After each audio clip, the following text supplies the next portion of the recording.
Hi, my name is Tom, and I'd like to talk to you about the Gospel according to St. Mark. So at the time of Jesus, if you were a leper, you had any number of skin diseases that could afflict somebody, and there was a provision in the law of Moses that said if you had one of these skin diseases, that you had to be apart from society. You were considered ritually impure, which is a way of saying that you're kind of outside of the group. And you could not be cleared of this. You could not be made ritually pure again until the skin disease left you. And so that would leave you again outside of society. And so lepers, would suffer a lot because of this. People, even if you think about it, if you were the mother of a leper, you could not hold your child, right? You'd have to kind of like leave them be. And if you were a leper and you had to come into town, you had to warn everybody you were coming in. So you'd have to kind of shout out, unclean, unclean, and people would know to avoid you. So your whole life was being avoided. So Jesus he's walking along, and it says in verse 40, a leper came to him, begging him, and kneeling, he said to him, "If you choose, you can make me clean." And you can see that this man's life, a lot of his life would have been begging. He would have had to have been at the mercy of other people. And he kneels before Jesus, and he just looks at him with complete desperation and says, if you wanted to, you could take this thing from me. You could fix this. And it shows a tremendous amount of faith on the part of the leper to look at Jesus this way and say that you can be the guy who fixes this. And his reputation is already spreading at this point. So people know that he's kind of a healer.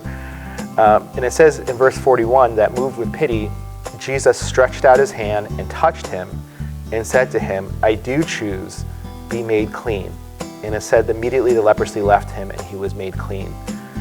And first off, we can look at this story and say there's just a tremendous amount of love and compassion on the part of Jesus to meet this man where he's, where he is, and to heal this man and restore this man to life. Because at the time of Jesus, if somebody was healed of leprosy, it was really kind of seen as a resurrection. They were seen as this idea that you had been dead and now you're alive again. But if you notice, there's an interesting part to this passage, and it says that when Jesus is moved with pity, in some verses, in some translations, it says moved with anger. Not that he's angry with Jesus or with the man, but he's angry at the state the man is in. Jesus stretched out his hand and he touched him. Now, Jesus had a choice here. If he wanted to, he could, be 100 feet from the guy and say, "Yeah, good luck with all that. You're healed. Everything's fine now. Now stay away from me," because Jesus would be risking impurity himself by doing this. But he doesn't do that. Instead, he touches the man in the midst of his suffering. He touches the man in the midst of his disease. There was a story I remember of Fulton Sheen, and Fulton Sheen had been working in a leper colony, and he told the story once that he was giving crucifixes out in this colony, and he met this one man, and he was just so overtaken by this man's disease that he just dropped the crucifix into the man's hand so he wouldn't touch him, and he immediately realized what he did.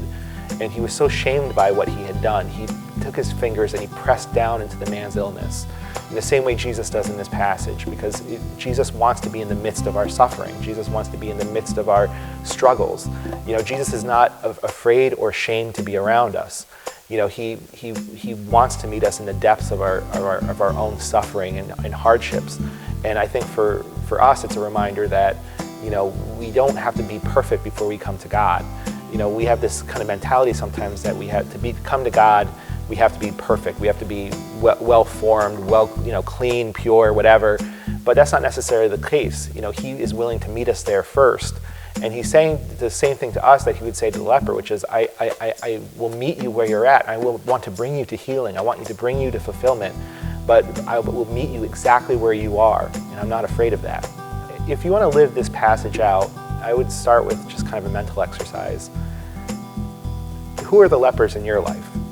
Is there somebody, either a specific person or a kind of person, that when you think of them, you just don't want to be around them?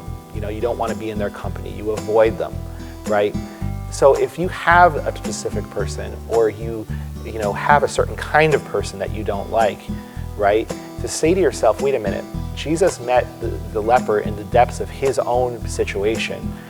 What am I, who am I that I would not meet somebody in the depths of their situation? And I think it can open up a whole new world for us of being open to people and being open to what they might have in store for us. And if Jesus would meet this leper where he's at, then why wouldn't we meet people where they're at? There are people that every day, are being ostracized and are being hated and being forgotten, and it could be for any number of reasons.